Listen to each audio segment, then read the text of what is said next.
plastique inoxydable.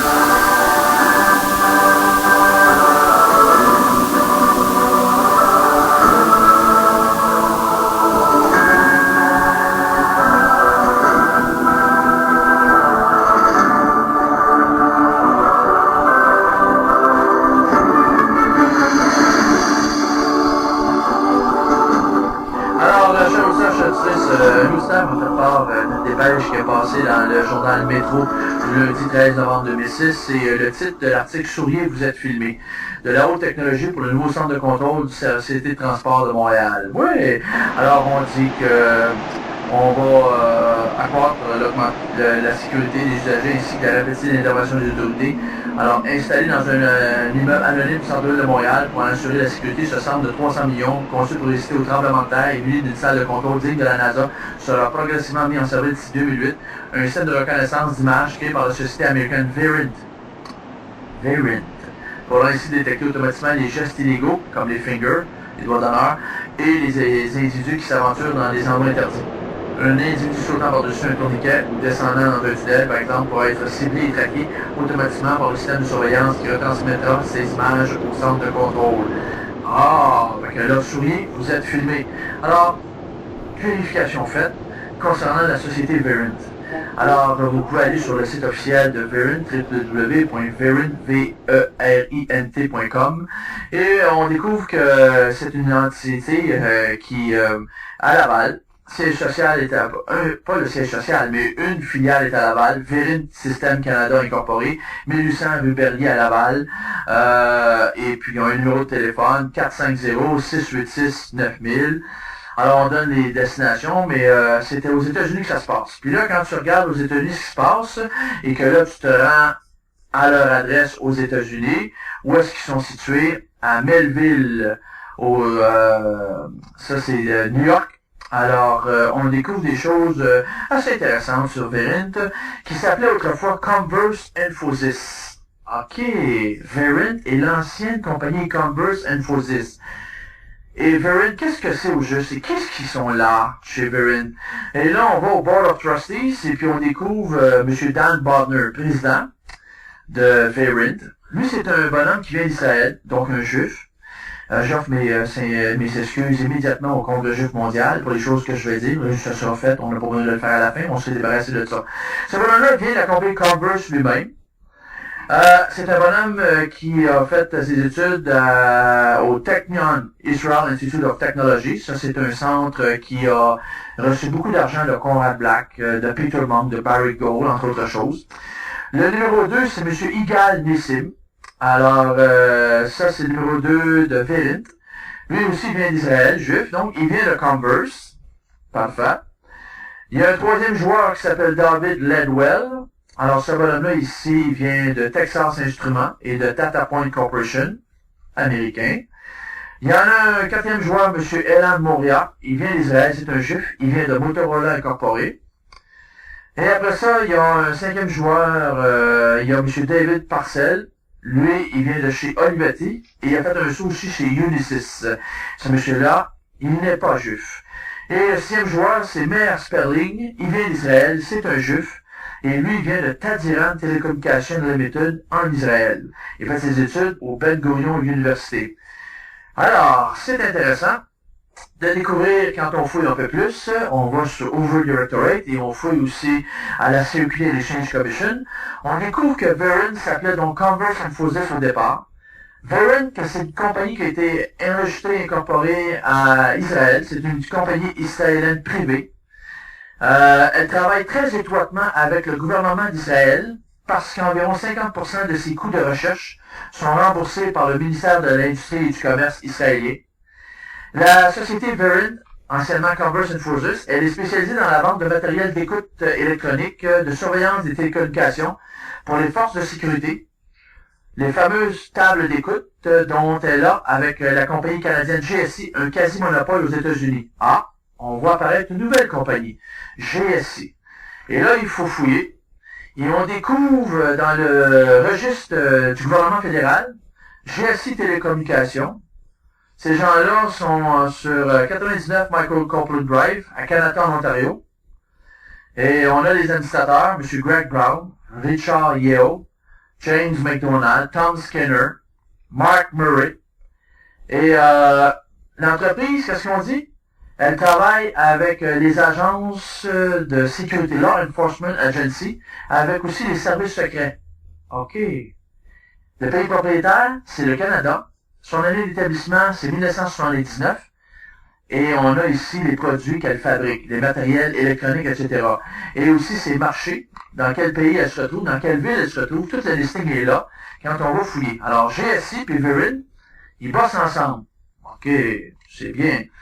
Ils ont donc un quasi-monopole GSI et Verin, l'ancienne Converse and Forces, avec les matériels d'écoute électronique, surveillance des télécommunications, travail avec les forces de sécurité. Bon, GSI puis Verin, aux États-Unis, ils travaillent directement avec la CIA, la NSA, le FBI et le Drug Enforcement Administration. Ah, intéressant. Les employés de Verin sont pour tous des anciens militaires et des anciens des services secrets israéliens du Mossad et du Shin Bet. Intéressant, intéressant. Et on mentionne d'ailleurs une dépêche qui a paru à Los Angeles. En avril 2001, le Los Angeles Police Department a arrêté le trafiquant de coke et d'ecstasy Jacob Cookie Arcade, on le surnomme Cookie, Jacob Arcade, on le surnomme Cookie. Il dirigeait un vaste réseau de mafieux israéliens. Et ils étaient tous équipés, imaginez-vous, avec des systèmes de surveillance des télécommunications de marque Converse et Infosys. Et là, la police s'est posé la question, Simonac, comment se fait qu'ils ont toute cette technologie-là? Comment se fait qu'ils ont pu avoir accès à toutes ces affaires-là?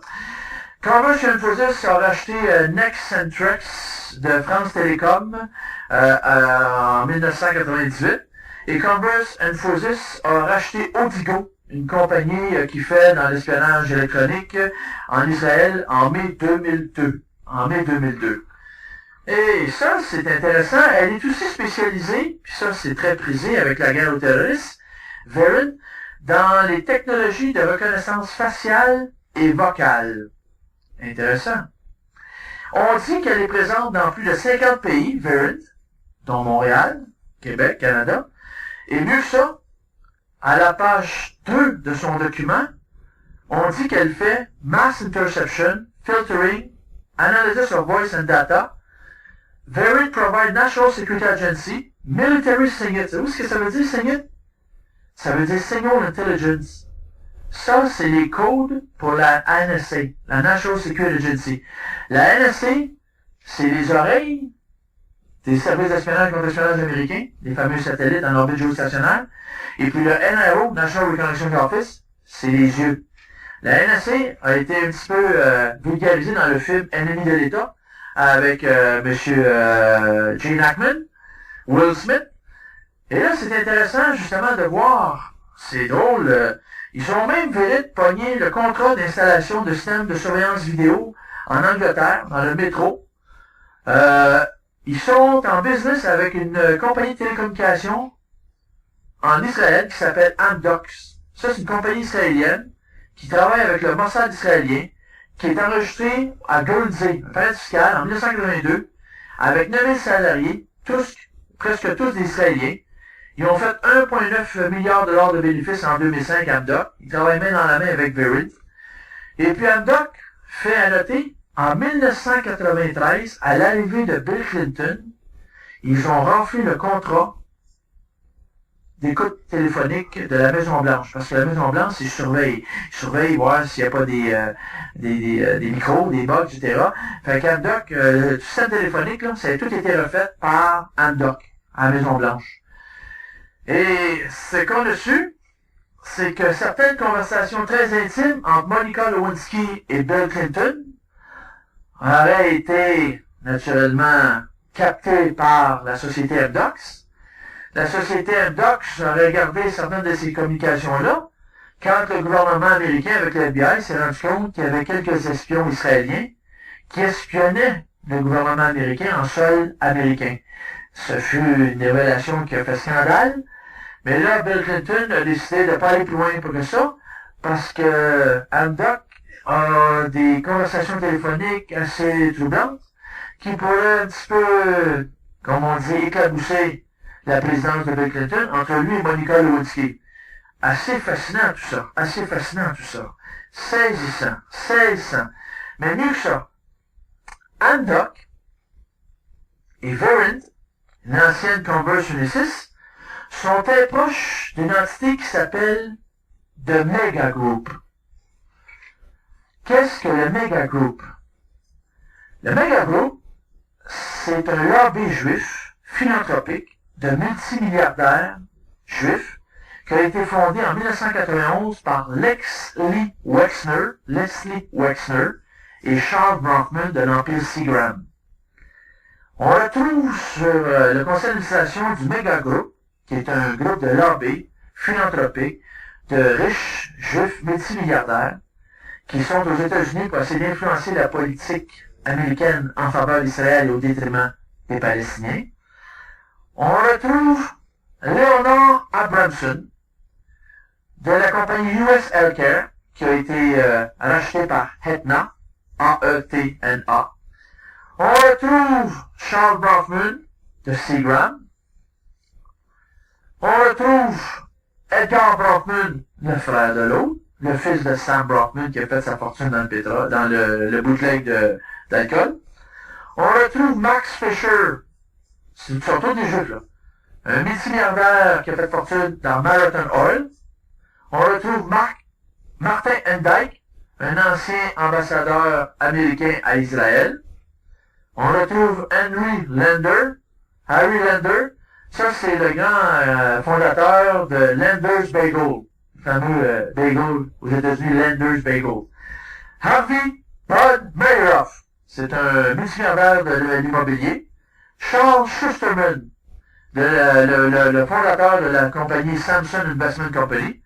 Michael Steinhardt, lui, il est avec à la tête de Steinhardt Partner Hedge Fund. C'est un fonds spéculatif. On retrouve Lawrence Tisch. C'est le grand patron de CBS Télévision, maintenant décédé. Et Leslie Wexner, que je viens de mentionner, lui est à la tête de la compagnie Limited Brand. Et autrement, on retrouve Lester Crown, qui est un impresario, Edgar Bronfman Jr. dans Seagram, et Steven Spielberg, le producteur d'Hollywood.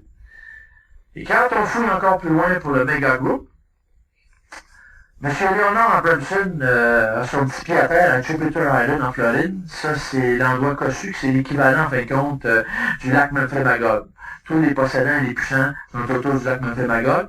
Lui, il est à Jupiter Island. Charles Bronfman, membre de Mega Group, qui est l'entité derrière Verint et l'entité Amdoc, ils sont à la tête d'une fondation qui s'appelle Birthright Israel. Birthright Israel, c'est un lobby très puissant. Et il n'est pas tout seul là-dedans. Il y a Samuel Bronfman qui est le père de Charles et Edgar. On l'a surnommé simplement le Rothschild du Nouveau Monde. Le Rothschild de l'Ancien Monde, c'est les vrais Rothschild. Edgar Bronfman, qui est sur le conseil d'administration du Mega Group, ce bonhomme-là, il est à la tête du World Jewish Congress depuis 1981. Ce bonhomme-là est très très proche aussi du Hillel, The Foundation for Jewish Campus Life, et également aussi de Bronfman Youth Fellowship à Israël. Ces entités-là. Après ça, vous avez Lester Crown.